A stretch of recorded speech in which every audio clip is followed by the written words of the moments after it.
नदी के कार्य एवं स्थल रूप, डेल्टा एवं हिमानिया। Work of river and landform, delta and glacier. परिचय, इंट्रोडक्शन। धरातल पर क्रियाशील बाह्य गतिशील शक्तियों में नदियों का कार्य सर्वाधिक महत्वपूर्ण होता है और ये धरातल पर समतल करने वाली सबसे प्रमुख शक्ति भी हैं। नदियों का निर्माण किसी ढाल वाले धरातल पर बहते हुए जल द्वारा या उच्च पर्वतीय भाग में जमी हुई बर्फ के नीचे खिसक कर हिमरेखा से नीचे आकर पिघलने पर होता है, जो किसी निश्चित मार्ग पर घाटियों का निर्माण करके प्रवाहित होता है। नदी द्वारा अपरदनात्मक कार्य। नदी द्वारा अपरदन कार्य दो प्रकार से किया जाता है, 1. यांत्रिक तथा 2. रासायनिक। यांत्रिक क्रिया में नदी अपने प्रवाहित जल में विद्यमान ऊर्जा की सहायता से अपने तटों और तलछटों को काटती है। रासायनिक क्रिया में नदी चट्टानों में घुलनशील तत्वों को जल में घोल देती है और चट्टानों का अपरदन करती है। नदी जलीय क्रिया, घर्षण, संघर्षण तथा संक्षारण विधियों द्वारा अपना अपरदन कार्य संपन्न कर लेती है। घोलीकरण या संक्षारण की क्रिया, सॉल्यूशन और कोरोजन, विभिन्न प्रकार की चट्टानों से होकर प्रवाहित होने वाली नदी का जल घोलीकरण के साथ रासायनिक क्रियाओं द्वारा अनेक प्रकार के चट्टानी खनिजों को उनसे अलग करके अपने साथ बहा ले जाता है। इस क्रिया से एक तो चट्टानों की संरचना में ढीलापन आ जाता है, दूसरे कालांतर में वे पूर्ण रूपेण जल के साथ बहा लिए जाते हैं। कार्बोनेशन की क्रिया द्वारा चट्टानों में मिलने वाला नमक जल के साथ घुलकर बहने लगता है। घर्षण की क्रिया, अब्रेशन, नदी जल के साथ प्रवाहित होने वाले ठोस पदार्थ जैसे कंकड़, पत्थर आदि अपने संपर्क में आने वाली चट्टानों को रगड़ते हुए प्रवाहित होते हैं और उनका क्षरण करते रहते हैं। चूंकि नदी के बहाव के साथ ही इन पदार्थों में शक्ति भी आ जाती है, अतः ये लंबवत रूप में तली में तथा क्षैतिज रूप में किनारों पर स्थित मुलायम संरचना वाली चट्टानों को काटते हुए आगे बढ़ते हैं। जब ये शैलों के टुकड़े नदी के किनारों को रगड़ते हुए बहते हैं, तब घाटी चौड़ी होती जाती है तथा जब ये घाटी की तली को रगड़ते हुए प्रवाहित होते हैं, तब घाटी गहरी होती जाती है। लंबवत अपरदन, वर्टिकल इरोजन, नदी की तरुणावस्था में सबसे अधिक होता है, जबकि क्षैतिज पार्श्ववर्ती अपरदन, हॉरिजॉन्टल और लैटरल इरोजन, नदी अपनी प्रौढ़ावस्था एवं वृद्धावस्था में अधिक करती है। जलगति क्रिया, हाइड्रोलिक एक्शन, बिना किसी अन्य पदार्थ की सहायता के मात्र जल द्वारा की जाने वाली अपरदन की क्रिया जलगति क्रिया कहलाती है। इसमें नदी का जल मार्ग में पड़ने वाली चट्टानों के कणों को धक्के द्वारा ढीला तथा कमजोर बनाकर उन्हें चट्टान से अलग करके अपने साथ लेकर बहता है। इस क्रिया में जल का वेग अत्यधिक महत्वपूर्ण होता है। जल की इस यांत्रिक क्रिया का सर्वाधिक प्रभाव रेत, बजरी, मृत्तिका आदि पर पड़ता है। संघर्षण, अट्रिशन, नदी के जल के साथ प्रवाहित होने वाले शैल खंडों, कंकड़, पत्थर आदि के आपस में टकराकर विखंडित होने की क्रिया संघर्षण कहलाती है।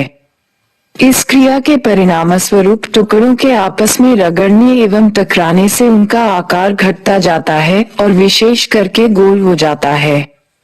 संघर्षण की क्रिया का महत्व इस बात में है कि इससे नदी के साथ प्रवाहित होने वाले पदार्थों का भार कम हो जाता है और नदी उनका परिवहन आसानी से कर लेती है।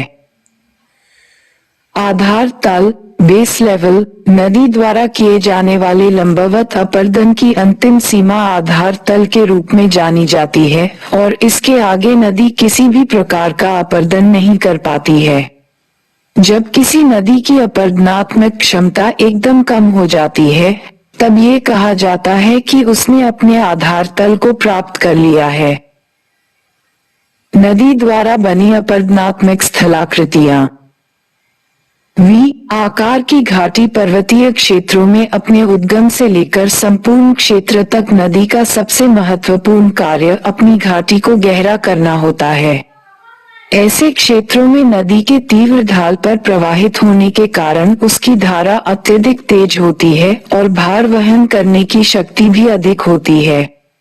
नदी द्वारा अपनी घाटी में की गई ऊर्ध्वाधर कटाव के कारण घाटी पतली, गहरी और वी आकार की होती जाती है। जहाँ चट्टानें अधिक कठोर होती हैं, वहाँ घाटी बहुत ही संकीर्ण होती है और गहराई के लगातार बढ़ते रहने से गौज या महाखड्डू बन जाते हैं।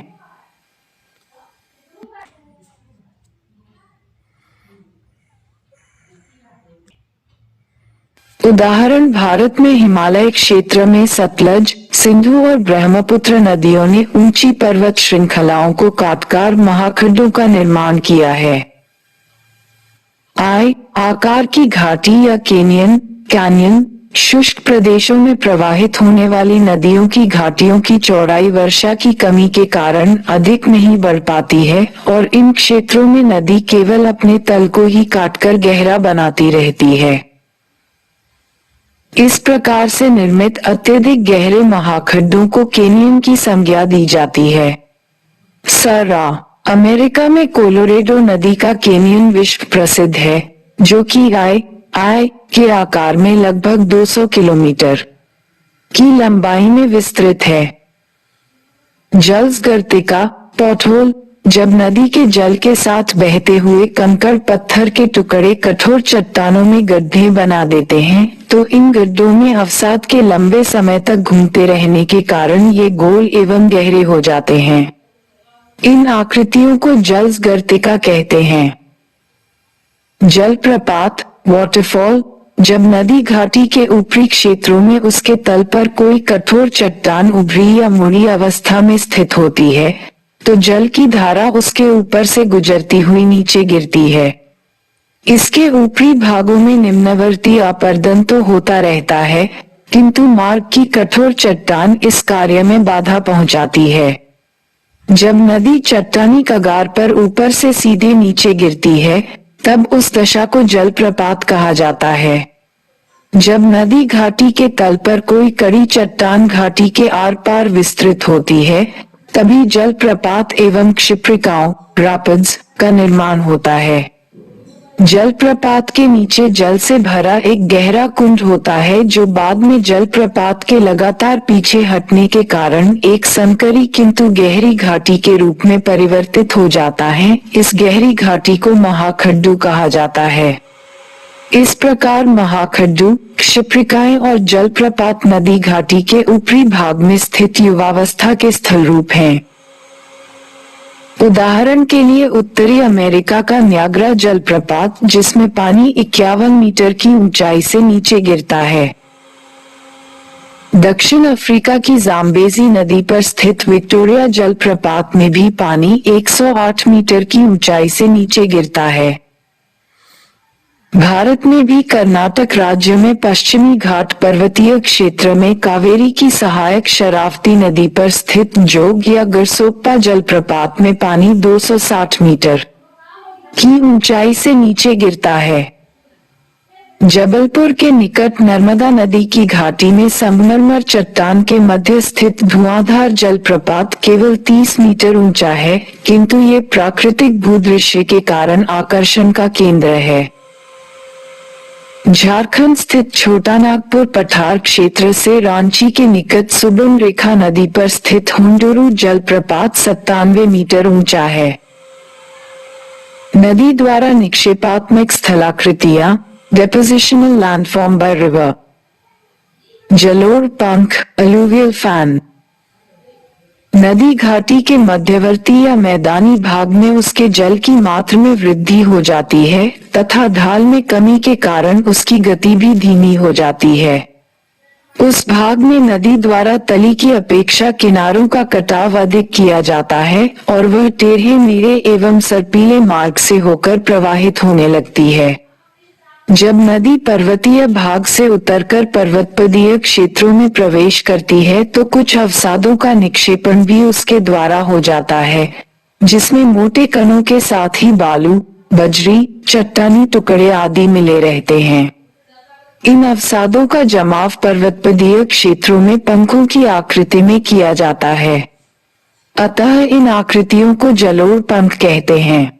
उदाहरण के लिए गंगा के मैदान के उत्तरी भाग में अनेक जलोढ़ पंखों के आपस में मिल जाने से ही भावर प्रदेश का निर्माण हुआ है।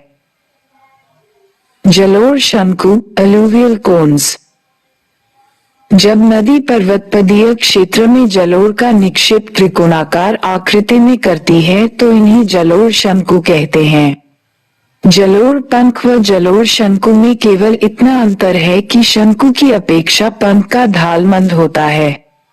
बड़े शंकु के निर्माण के लिए अधिक ढाल जबकि जलोढ़ पंख के लिए अपेक्षाकृत मंद ढाल की आवश्यकता होती है। नदी विसर्प या नदी मोड़, रिवर मियांडर। मैदानी क्षेत्रों में नदी की धारा टेढ़े मेढ़े रास्ते पर घुमावदार मार्ग से होकर प्रवाहित होती है, जिससे एस आकार की घाटी का निर्माण हो जाता है। इसे ही नदी विसर्प या मियांडर कहते हैं। इस अवस्था में नदी की चाल एकदम सर्प की चाल के समान होती है, क्योंकि मैदानी क्षेत्र में अपनी मंद गति एवं अत्यधिक अवसादी बोझ के कारण नदी घाटी में बार बार मोड़ आने लगते हैं। वह कभी एक किनारे को काटकर दूसरे किनारे पर अवसादों को जमा करती है और कभी किसी अन्य के किनारे पर। नदी का ये क्रम बराबर चलता रहता है और शक्ति में कमी के कारण मार्ग में आने वाली रुकावटों को दूर करने की उसकी क्षमता भी कम हो जाती है। यहाँ तक कि नदी द्वारा अपनी तली पर छोड़ा गया अवसाद भी रुकावट पैदा करता है और वह उसे बहाने या हटाने की बजाय अपनी धारा को ही मोड़ लेती है। इसको झील का निर्माण होता है। बाढ़ का मैदान, फ्लड प्लेन्स। नदी घाटी के सर्वाधिक निचले भाग में उसकी भार वहन की शक्ति बहुत ही कम हो जाती है और वह अत्यधिक अवसादों का जमाव करने लगती है। नदी द्वारा भारी मात्रा में अपने तल पर ही अवसादों का निक्षेपण करने से उसकी धारा तक अवरुद्ध हो जाती है एवं उसका जल एक विस्तृत क्षेत्र में फैल जाता है। इस क्षेत्र में एक समतल एवं चौरस मैदान बन जाता है, जिसे बाढ़ का मैदान कहा जाता है। इसमें प्रतिवर्ष बाढ़ के कारण नए अवसादों का जमाव होता रहता है। नाम, उद्गम स्थान, गिरने का स्थान, नील, विक्टोरिया झील, भूमध्य सागर, अमेजन, लेगो विल्फेरा, अटलांटिक महासागर, मिसिसिपी, रेड रॉक स्रोत, मैक्सिको की खाड़ी, यांगसी कियांग, तिब्बत का पठार, चीन सागर, ओबे, अल्टाई पर्वत, ओब की खाड़ी, हवागहो, कुनलुन पर्वत, पीला की खाड़ी, येनिसी, रायनू ओला पर्वत, आर्कटिक महासागर, कांगो, लुआलिया और अटलांटिक महासागर, लापुला नदी संगम, आमोर, खीगन श्रेणियां, टार्टर स्ट्रेट, लीना, बैकाल पर्वत, रूस, आर्कटिक महासागर, मैकेंजी, फिनले नदी के मुहाने, ब्यूफोर्ट सागर, नाइजर, गिनी, अफ्रीका, गिनी की खाड़ी, मीकांग, तिब्बत के पठार, दक्षिणी चीन सागर, वोल्गा, व्लादाई पठार, रूस, कैपियन सागर, San Francisco, the Manas gates, अंध महासागर, सेंट लॉरेंस, ओंटारियो झील, सेंट लॉरेंस की खाड़ी, ब्रह्मपुत्र, मानसरोवर झील, बंगाल की खाड़ी, सिंधु, मानसरोवर झील, अरब सागर,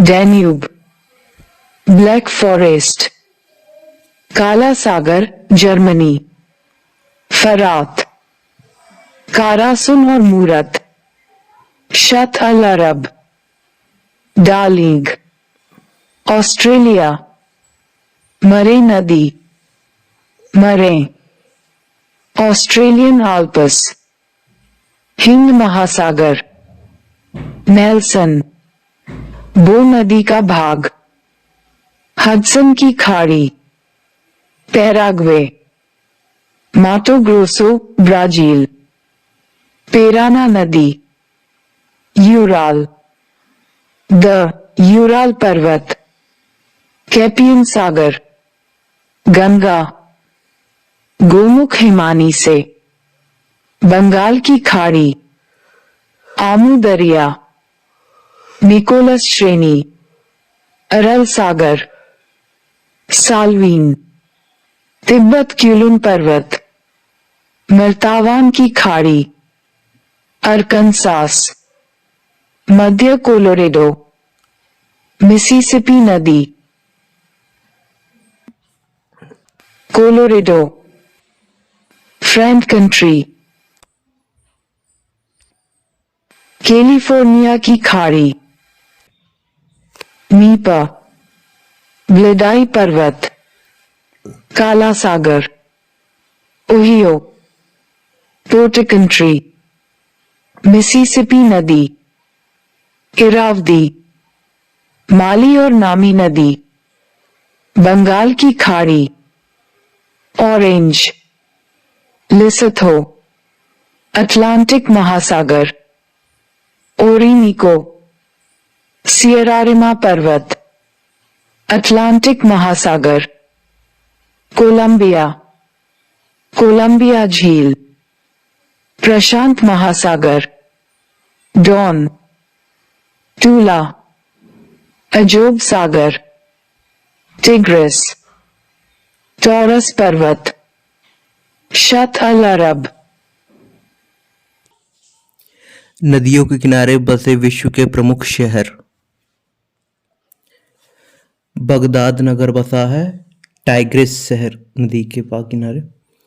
Berlin Germany, Spree, Perth Australia, Swan, Warsaw Poland, Vistula, Aswan मिस्र, नील नदी, सेंट लुइस मिसिसिपी नदी, रोम इटली, टाइबर नदी, लंदन इंग्लैंड, टेम्स नदी, पेरिस फ्रांस, सीन नदी, मॉस्को रूस, मोस्कावा नदी, प्राग गणराज्य, विंतावा नदी, बोन जर्मनी, राइन नदी, खार्तूम सूडान, नील नदी, हांगको चीन, यांगत्सी क्यांग नदी, काहिरा मिस्र, नील नदी, ब्यूनस आयर्स, ला प्लाटा नदी, अंकारा टर्की, किजिल नदी, डुंडी स्कॉटलैंड, टे नदी, लिवरपूल इंग्लैंड, मर्सी नदी, कोलोन जर्मनी, राइन नदी, मार्टियल सेंट लॉरेंस नदी, सिडनी डार्लिंग नदी, कीव रूस, नीपर, मोलमीन साल्विन नदी, केंटक चीन, सीक्यांग नदी,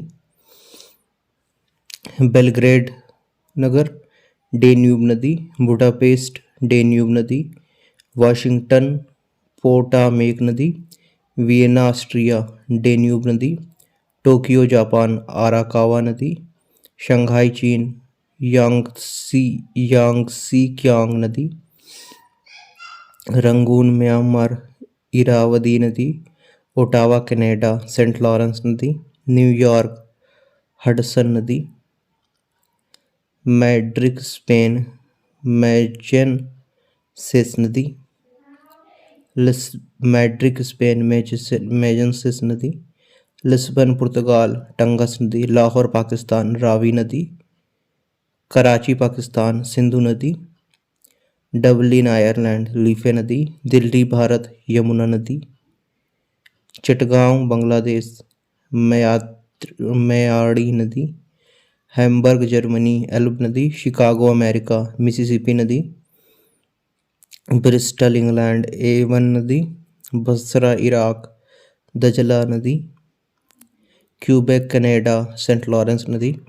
लेनिनग्राड रूस नेवा नदी। स्टालिनग्राड वोल्गा नदी। आयकाव मम्यार इरावदी नदी। डेजिंग जर्मनी विस्टुला नदी। प्राकृतिक तटबंध नेचुरल लेवीज। बाढ़ के समय नदी द्वारा अपनी घाटी के दोनों ओर जमा किए गए अवसादों से एक प्राकृतिक बांध का निर्माण हो जाता है और उसकी धारा उसके बीच से ही होकर प्रवाहित होती है। इन प्राकृतिक तटबंधों के पीछे महीन जलोढ़ अवसाद प्रत्येक वर्ष परत दर परत जमा होता रहता है और इस निक्षेपण के कारण नदी का तल धीरे धीरे ऊंचा उठता जाता है। ये प्राकृतिक तटबंध तीव्र वर्षा के साथ आने वाले पानी के दबाव को सहन नहीं कर पाते एवं टूट जाते हैं, जिससे समीपवर्ती क्षेत्रों में भयंकर बाढ़ आ जाती है। उदाहरण के लिए चीन की हवागह नदी इस प्रकार से लाने वाली भयंकर बाढ़ों के कारण चीन का शोक कहलाती है और बिहार में कोसी नदी बिहार का शोक कहलाती है।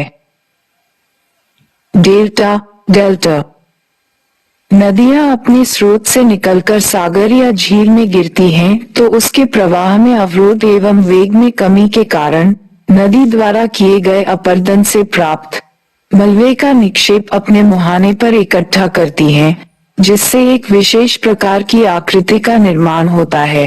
इसे डेल्टा कहा जाता है। नील नदी के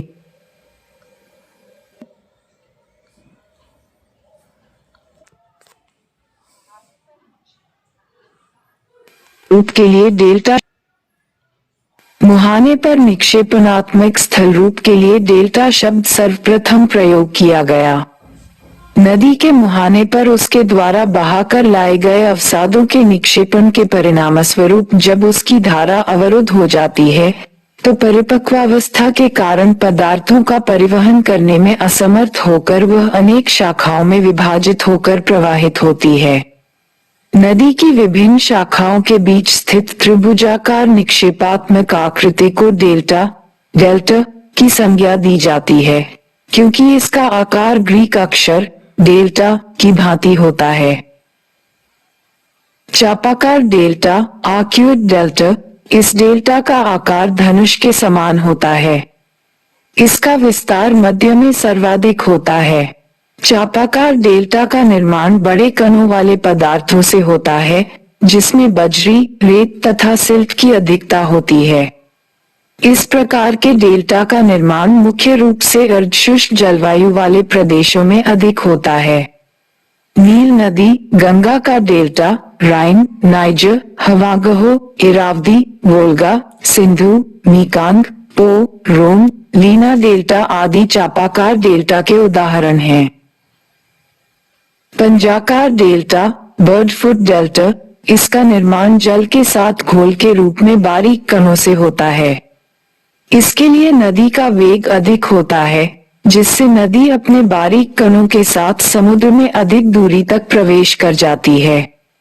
इस डेल्टा के पदार्थ बहुत ही बारीक कण और रंध्रहीन नॉन पोरस होते हैं, अतः जल रिसकर नीचे नहीं जा पाता है। इससे नदी की मुख्य धारा की शाखाएं अपने किनारों पर कणों का निक्षेप करती हैं, जो मनुष्यों की हाथ की अंगुलियों के समान निकले रहते हैं। इस प्रकार की आकृति वाले डेल्टा को अंगुलियाकार डेल्टा भी कहा जाता है। उदाहरण के लिए मिसिसिपी नदी का डेल्टा इसी प्रकार का है। ज्वारनदमुखी डेल्टा एस्ट्यूराइन डेल्टा जब कोई नदी लंबी एवं संकरी एस्चुरी के माध्यम से सागर में प्रवेश करती है एवं उसके मुहाने पर जमा किया गया अवसादी पदार्थ ज्वार के समय बहाकर दूर ले जाया जाता है, तब उसका डेल्टा ज्वार नदमुखी डेल्टा कहलाता है। उदाहरण के लिए Narmada, Tapti, Mackenzie, Oder, Vistula, Elbe, Seine, Ob, Hudson, साइन, लोअर आदि नदियों द्वारा इसी प्रकार के डेल्टा का निर्माण किया गया है। रुंडित डेल्टा, ट्रंकेटेड डेल्टा, जब किसी नदी की मुख्य धारा एवं उसकी वितरिकाओं द्वारा निक्षेपित अवसाद समुद्री लहरों एवं ज्वार भाटा द्वारा बहा लिया जाता है, तब उसके मुहाने पर बनने वाली कटी फटी आकृति के डेल्टा को रुंडित डेल्टा की संज्ञा दी जाती है। इसके प्रमुख उदाहरण हैं वियतनाम की होंग तथा संयुक्त राज्य अमेरिका की रियो ग्रांडे नदियों के डेल्टा। पालीयुक्त या क्षीणाकार डेल्टा, लोबेट डेल्टा, जब किसी नदी की मुख्य धारा की अपेक्षा उसके मुहाने पर किसी वितरिका द्वारा अलग डेल्टा का निर्माण किया जाता है, तब मुख्य डेल्टा को पालीयुक्त डेल्टा कहते हैं। इसमें मुख्य डेल्टा का विकास अवरुद्ध हो जाता है। प्रगतिशील डेल्टा, ग्रोइंग डेल्टा, जब किसी नदी द्वारा सागर की ओर निरंतर अपने डेल्टा का विकास किया जाता रहता है, तब उसे प्रगतिशील डेल्टा की संज्ञा दी जाती है। गंगा तथा मिसिसिपी नदियों के डेल्टा इसी प्रकार के हैं। गंगा नदी का डेल्टा प्रतिवर्ष बंगाल की खाड़ी में बढ़ता जा रहा है। अवरोधित डेल्टा, ब्लॉक्ड डेल्टा, जब किसी नदी का डेल्टा सागरीय लहरों अथवा धाराओं द्वारा अवरुद्ध कर दिया जाता है, तब उसे अवरोधित डेल्टा कहते हैं। परित्यक्त डेल्टा, अबैंडन डेल्टा, जब किसी नदी द्वारा पहले से निर्मित डेल्टा को छोड़कर अन्यत्र डेल्टा का निर्माण कर लिया जाता है, तब पहले वाला डेल्टा परित्यक्त डेल्टा कहलाता है। इसके अनेक उदाहरण हवागह नदी, चीन द्वारा प्रस्तुत किए गए हैं। हवागह नदी का पुराना डेल्टा सामगा प्रायद्वीप के दक्षिण में था, जो अब उत्तर में है। नौकाकार डेल्टा, बोट शेप्ड डेल्टा, जब किसी नदी द्वारा निक्षेपित अवसादी पदार्थ धाराओं तथा लहरों द्वारा समीपवर्ती क्षेत्रों में फैला दिया जाता है, तब उसके आगे वाले भाग में नौकाकार डेल्टा बन जाता है। टाइबर नदी का डेल्टा नौकाकार डेल्टा का उदाहरण है। हिमानी, ग्लेशियर, नदी जल के समान बर्फ भी गतिमान होती है। ताजा हिम कुछ समय तक जमीन में दबे रहने से ठोस, सघन और रवेदार बर्फ बन जाती है। नमी के पुनः जमते रहने और दबाव के कारण ही उसमें ये परिवर्तन होता है। दबाव के कारण बर्फ के कणों के बीच की हवा जब बाहर निकल जाती है तो वह ठोस और संगठित रूप धारण कर लेती है तथा दाब व गुरुत्वाकर्षण बल के कारण गतिमान हो जाती है। बहुत ही धीमी गति से बहने वाली इस बर्फ की नदी को हिमानी अथवा हिमनद कहते हैं। समस्त हिमानियों को 4 वर्गों में वर्गीकृत किया गया है: महाद्वीपीय हिमानियां, हिमछत्रिक, पर्वतपादीय हिमानियां तथा हिमनदी। महाद्वीपीय हिमानियां इस प्रकार की हिमानियां विशाल क्षेत्र में हिम की विस्तृत चादर के समान होती हैं तथा अपने जमाव के मध्य भाग से चारों ओर हर दिशा में प्रवाहित होती रहती हैं। हालांकि ये हिमानियां अपने वर्ग की पुरानी हिमानियों से काफी छोटी होती हैं। प्राचीन काल में महाद्वीपीय हिमानियां उत्तरी यूरोप, एशिया तथा उत्तरी अमेरिका के उत्तरी अर्धभाग के क्षेत्रों में विस्तृत थीं। वर्तमान में इनका विस्तार अंटार्कटिका महाद्वीप और ग्रीनलैंड में है। हिमछत्रिक ऊंची पर्वत चोटियों पर मिलने वाली वैसी हिमानियां होती हैं जिनसे हिमनदियां निकलती हैं। इस प्रकार हिमनदियों के स्रोत हिमछत्रिक होते हैं।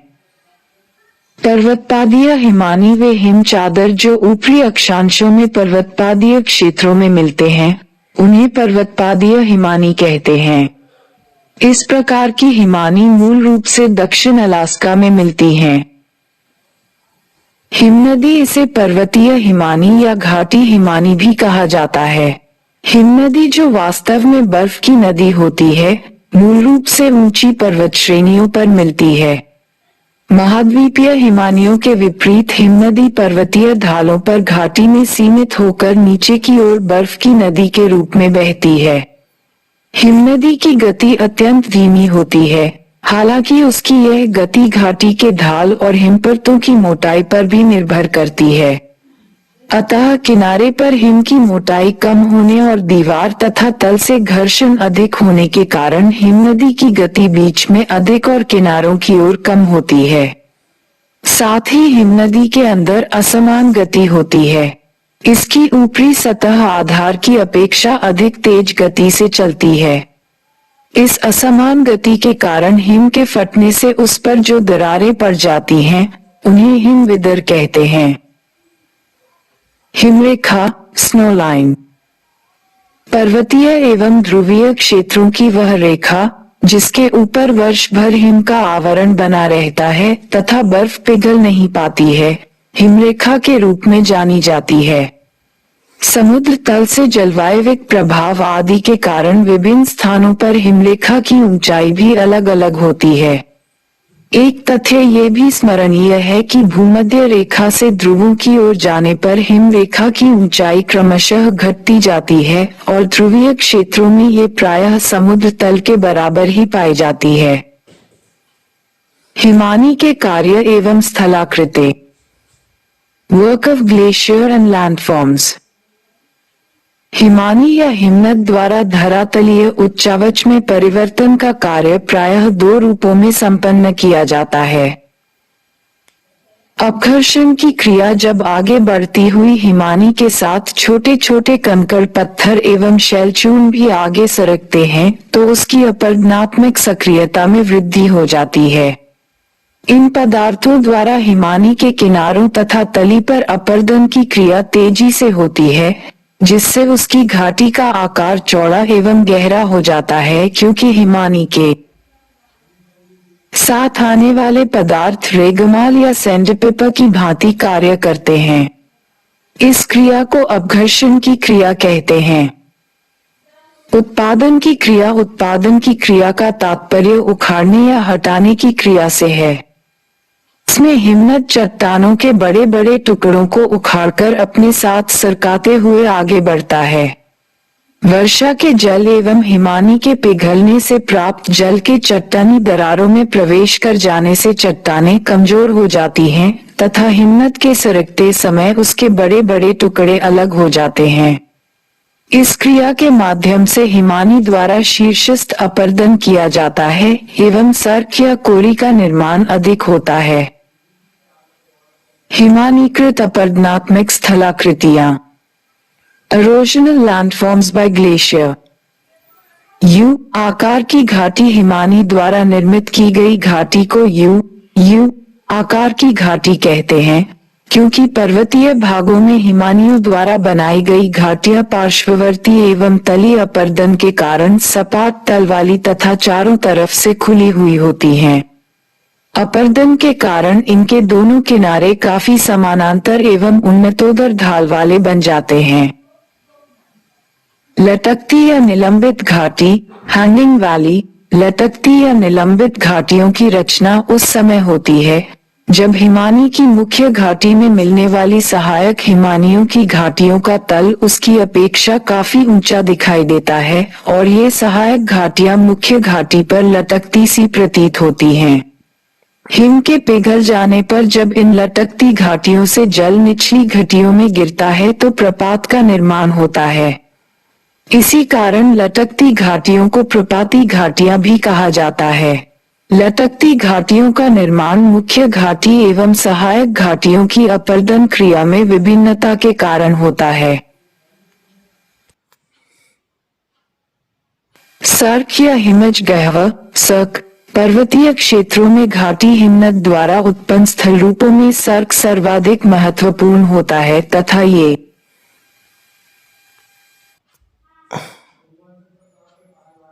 प्रायः प्रत्येक हिमानीकृत पर्वतीय भाग में मिलता है। सर्प घाटी के शीर्ष भाग पर एक अर्धवृत्ताकार या कटोरे के आकार का विशाल गहरा गर्त होता है, जिसका पार्श्व या किनारा खड़े ढाल वाला होता है। सर्प का आकार गहरी सीट वाली आराम कुर्सी से मिलता जुलता है। ये प्रायः हिम से भरे रहते हैं। इसका निर्माण तुषार चयरण द्वारा हिमनद की सतह पर बनता है।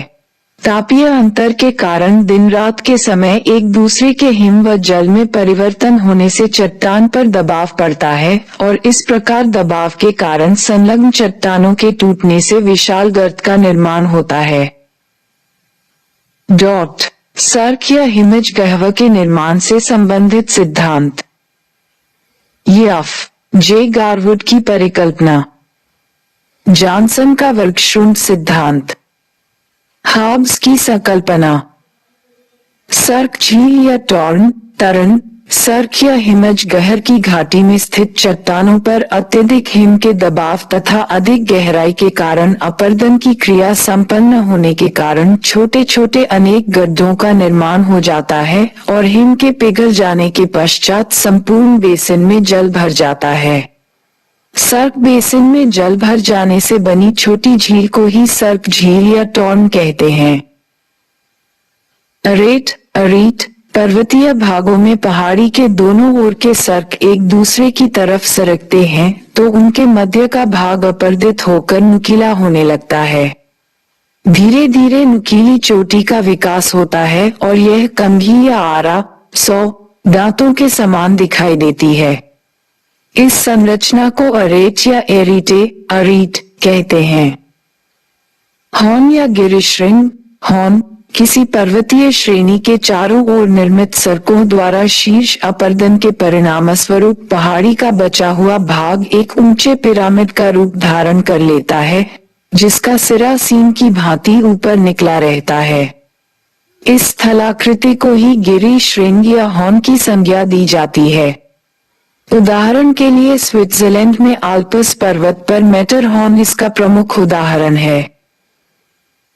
ननाटक विशाल हिम क्षेत्रों अथवा हिमानियों के बीच ऊपर उठे हुए ऊंचे टीलों को ननाटक कहा जाता है। ये चारों ओर से हिम से घिरे रहते हैं। क्षैतिज अपर्दन क्रिया के परिणामस्वरूप इनका आकार छोटा होते होते कभी कभी समाप्त भी हो जाता है। इनको हिमांतर द्वीप भी कहते हैं। श्रृंग एवं पुच्छ, क्रैग और टेल हिमानी के मार्ग में बेसल्ट या अन्य किसी धातु की कठोर चट्टान के आ जाने से हिमानी उसका अपर्दन नहीं कर पाती है, किंतु चट्टान के अभिमुख ढाल की समीपवर्ती कोमल चट्टान को तीव्रता से काट डालती है। लेकिन इस क्रम में दूसरी ओर की चट्टान कम अपर्दित हो पाती है, क्योंकि हिमनद द्वारा यहाँ पर शैल को संरक्षण प्राप्त होता है।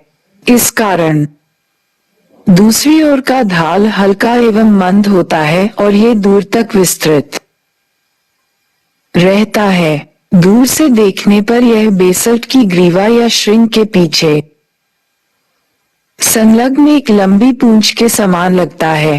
हिमानी क्षेत्रों में मिलने वाली ऐसी स्थलाकृति को श्रृंग एवं पुच्छ का नाम दिया गया है।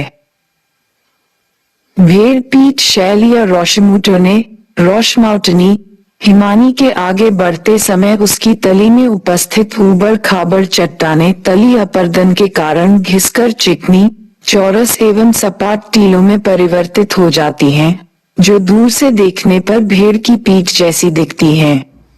ऐसे टीलों को ही भेड़ पीठ शैल, शीप रॉक या रोशमुटोनी के नाम से जाना जाता है।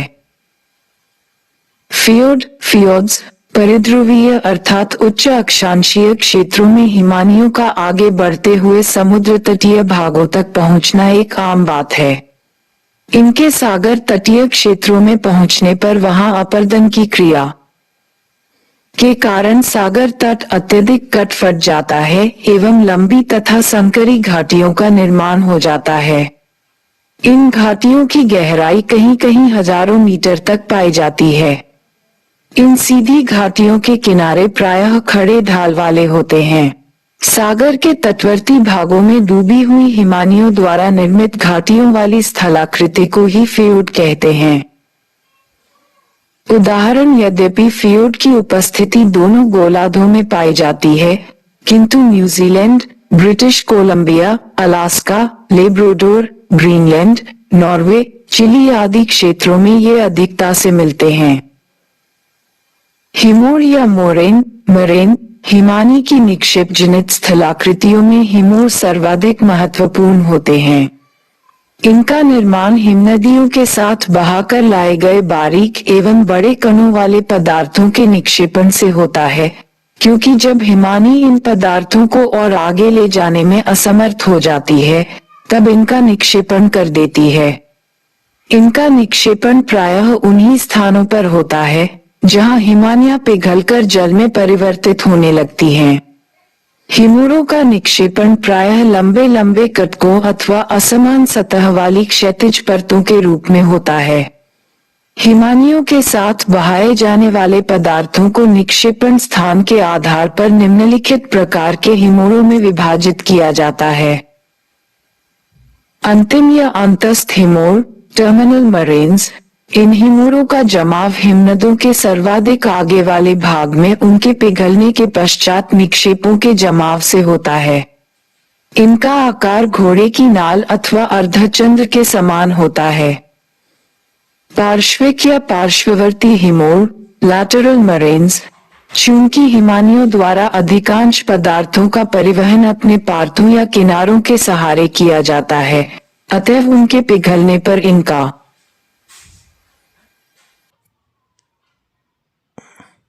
जमाव भी पार्श्ववर्ती भागों में ही हो जाता है। इन पदार्थों का निक्षेपण लंबे एवं पतले कटकों के रूप में होता है तथा इनके ढाल खड़े होते हैं। मध्यवर्ती या मध्यस्थ हिमोर, मीडियल मरेन्स।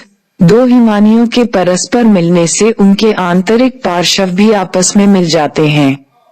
इस प्रकार इनके मिलने से निर्मित हिमोरों को मध्यवर्ती या मध्यस्थ हिमोर कहा जाता है। तलीय या तलस्थ हिमोर, ग्राउंड मरेन्स। इन हिमोरों का निर्माण हिमानियों की तली में होता है। इसमें बारीक रेत से लेकर बड़े बड़े चट्टानी टुकड़े तक एक साथ जमा कर दिए जाते हैं। Dot, drumlin. जब हिमानियों के तलस्थ हिमोर का थोड़े थोड़े अंतराल के बाद गुंबदाकार टीलों के रूप में जमाव होता है, तब उससे बनी स्थलाकृति को ड्रमलिन कहा जाता है। इनका आकार उल्टी हुई नोक के समान होता है। ड्रमलिन की संरचना मुख्य रूप से मृत्तिका से हुई रहती है। इनके मध्य में छोटे छोटे गड्ढे तथा बेसिन पाए जाते हैं। आकार की दृष्टि से ड्रमलिन का हिमनद के मुख की ओर का भाग खड़े ढाल वाला तथा खुरदरा होता है, परंतु दूसरा ढाल अर्थात जिस ढाल से होकर हिमनद उतरता है वह मंद होता है। इसका निर्माण हिमनद मलबा के निक्षेप एवं उसमें आंशिक परिवर्तन के कारण होता है। इसका मलबा असंगठित पदार्थों से निर्मित होता है। यदि ड्रमलिन सैकड़ों की संख्या में होते हैं तो इस स्थलाकृति को अंडे की टोकरी, बास्केट ऑफ एग टोपोग्राफी कहते हैं। हिमानी जलोढ़ निक्षेप। हिमानियों की सतह से पिघलने के बाद हिम सतह पर ही जलधाराओं के रूप में प्रवाहित होने लगता है अथवा हिमकूपों, मोहिम का निर्माण करके हिमानी की तली में पहुंच जाता है और वहां सुंगों का निर्माण करके प्रवाहित होता है। हिमानियों के सबसे अंतिम अग्रभाग में भी हिम के पिघलने से विशाल जलधाराएं निर्मित हो जाती हैं। हिम के पिघलने की यह क्रिया तभी संभव होती है जब हिमानियों का प्रवाह अपेक्षाकृत अधिक तापमान वाले क्षेत्रों में पहुंचता है। इन जलधाराओं द्वारा हिमानी के माध्यम से बहाकर लाए गए पदार्थों का तीव्रता से परिवहन करके दूसरे स्थान पर उनका निक्षेपण कर दिया जाता है। इस प्रकार हिमानी तथा जलधाराओं दोनों के सम्मिलित प्रभाव से निर्मित होने वाली स्थलाकृतियां हिमानी जलोढ़, ग्लेसियो अलुवियल स्थलाकृतियों के रूप में जानी जाती हैं। इनका संक्षिप्त विवरण इस प्रकार है। एस्कर एवं मालाकार esker, esker and beaded esker.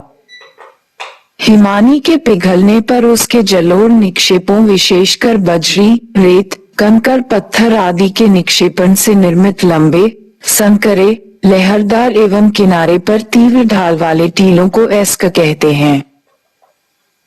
जब कभी कुछ दूरियों के अंतर पर अनेक एस्करों का निर्माण इस प्रकार हो जाता है कि दूर से देखने पर वे किसी माले की मणियों की भांति दिखाई पड़ते हैं, तब उसे मालाकार एस्क की संज्ञा दी जाती है। हिमानी जलोढ़ निक्षेपों द्वारा निर्मित स्थल रूपों में एस्क सर्वाधिक महत्वपूर्ण होते हैं। एस्का का विस्तार हिमनद तथा जलधारा दिशा के समानांतर होता है। इनकी ऊंचाई 66 से 100 मीटर होती है, जबकि इनकी लंबाई कई किलोमीटर तक होती है। अनेक स्थानों पर एस्क यातायात की दृष्टि से अधिक महत्वपूर्ण होते हैं, जैसे स्वीडन तथा फिनलैंड। केन्स जब हिमानियों का अग्रभाग पिघलता है तो रेत एवं बजरी जैसे पदार्थों का टीलों के रूप में जमाव हो जाता है। किनारे से तीव्र ढाल वाले ऐसे टीलों को केन के नाम से जाना जाता है। केटल अथवा केतली, केटल्स, केम अर्थात निक्षेप जनित टीलों के विपरीत छोटे छोटे गर्तों को केटल या केतली कहा जाता है। इनका निर्माण हिम के बड़े बड़े टुकड़ों के पिघल जाने पर होता है। हमक केटल के मध्य मिलने वाले छोटे छोटे टीले हमक कहलाते हैं। इनका निर्माण प्रायः हिमोर पदार्थों के निक्षेप से केन की भांति ही होता है, जबकि संरचना में ये पार्श्विक एवं तलस्थ हिमोरों से मिलते जुलते हैं। अवक्षेप मैदान, आउटवॉश प्लेन, हिमानी के पिघलने पर बने हिमजल के प्रवाहित होने से अंतस्थ हिमोर के रूप में जमा पदार्थ एक चादर की भांति काफी बड़े क्षेत्र पर विस्तृत हो जाते हैं। इन हिमोरों का जमाव क्रमिक रूप में होता है, अर्थात ऊपरी भाग में बड़े पदार्थ तथा सबसे निचले भाग में सबसे बारीक पदार्थों का निक्षेपण होता है। हिमजल द्वारा निर्मित पंखे के आकार वाले इन्हीं मैदानों को अवक्षेप मैदान कहते हैं। जब पिघला हुआ जल किसी निश्चित मार्ग या धारा से होकर बहता है तो अवक्षेप मैदान का निर्माण नहीं होता है, वरन उसकी घाटी में मलबा के भर जाने से घाटी हिमोन, वैली ट्रेन का निर्माण होता है।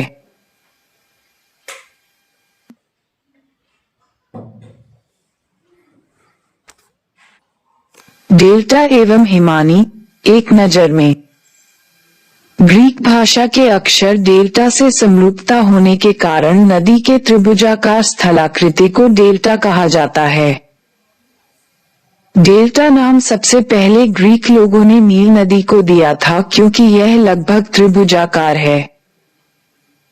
सिंधु, हवागहो, यांगत्सी क्यांग, पो, वोल्गा, डैन्यूब, नाइजर, मीकांग, इरावदी नदियां डेल्टा बनाकर समुद्र में गिरती है। विश्व में गंगा ब्रह्मपुत्र का डेल्टा सबसे बड़ा डेल्टा है। इसका क्षेत्रफल 25,000 वर्ग किमी है। नील नदी तथा गंगा ब्रह्मपुत्र का डेल्टा चापाकार डेल्टा है।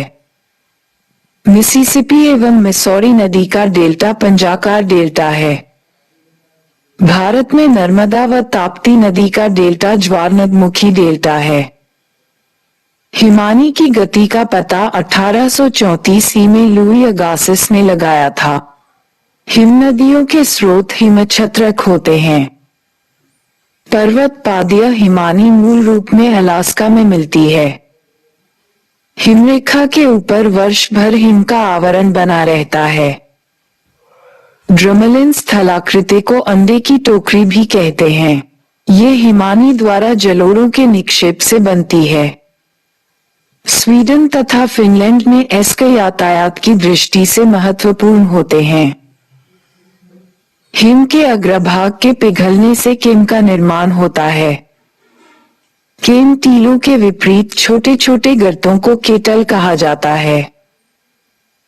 केटल के मध्य मिलने वाले छोटे छोटे टीले हमक कहलाते हैं।